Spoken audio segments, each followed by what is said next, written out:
আসসালামু আলাইকুম, সবাই কেমন আছেন? আশা করি সবাই অনেক ভালো আছেন। তো আল্লাহর অশেষ রহমতে আমিও খুবই ভালো আছি। তো আজকে আপনাদের সাথে খুবই মজার একটি পাউরুটি ভাজা দেখাবো, একদম সহজ ও সিম্পল পদ্ধতিতেই। তো পাউরুটি ভাজার জন্য এখানে 2টা ডিম নিয়েছি। ডিমের মধ্যে চিনি আর সামান্য একটু লবণ দিয়ে তারপর ডিমটাকে ভালো করে ফেটে নিব।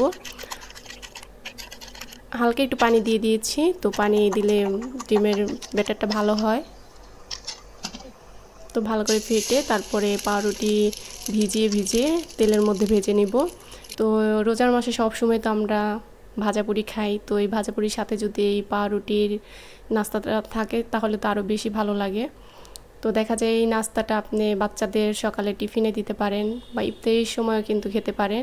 এটা কিন্তু একদম ঝামেলামুক্ত আর একদম সিম্পল পদ্ধতিতেই কিন্তু এই পাউরুটিটা ভাজা হয়ে যায় কত সহজেই।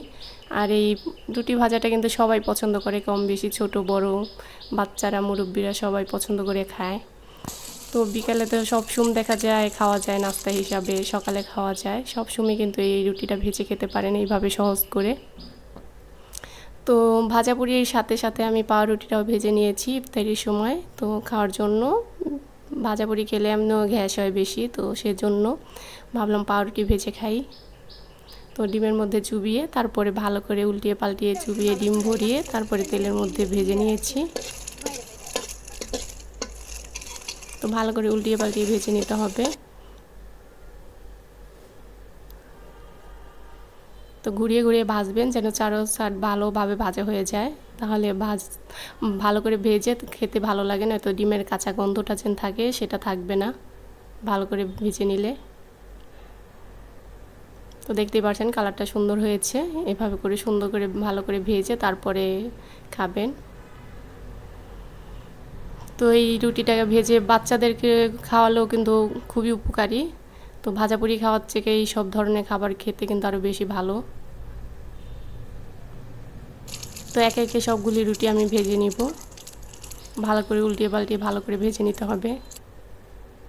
তো এখানে আমি 2টা ডিম নিয়েছি, আপনারা চাইলে কম বেশি বাড়িয়ে নিতে পারেন, বাড়িয়ে কমিয়ে আপনারা নিতে পারেন, সমস্যা নেই। আর চিনি আমি আমার স্বাদ মতো দিয়ে দিয়েছিলাম। তো এইভাবে করে একে একে সবগুলি রুটি ভেজে নিব ভালো করে। তো চারো সাইড চাপ দিয়ে ভাজবেন, তাহলে ভাজাটা ভালোভাবে হবে।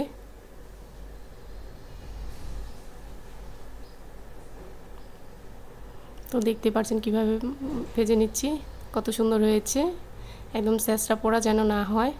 তো এটা একটু ঘি দিয়ে ভাজবেন, সয়াবিন তেল দিয়ে ভাজলে কিন্তু খেতে ভালো লাগে না, একটু ঘি দিয়ে ভাজলে বেশি ভালো লাগে, ঘ্রাণ হয়। দেখুন কত সুন্দর হয়েছে। তো দেখতে যতটা সুন্দর হয়েছে খেতে কিন্তু আরও বেশি ভালো হয়েছে। তো এইভাবে করে আমার রেসিপি ফলো করে বাসায় একবার হলো ট্রাই করবেন। আর আমার রেসিপি যদি ভালো লেগে থাকে তাহলে অবশ্যই লাইক করবেন, কমেন্টস করবেন, শেয়ার করবেন আর সাবস্ক্রাইব করতে ভুলবেন না। আবার নতুন কোনো রেসিপি নিয়ে আপনাদের সামনে হাজির হব। সেই পর্যন্ত আপনার সবাই ভালো থাকবেন। আল্লাহ হাফেজ।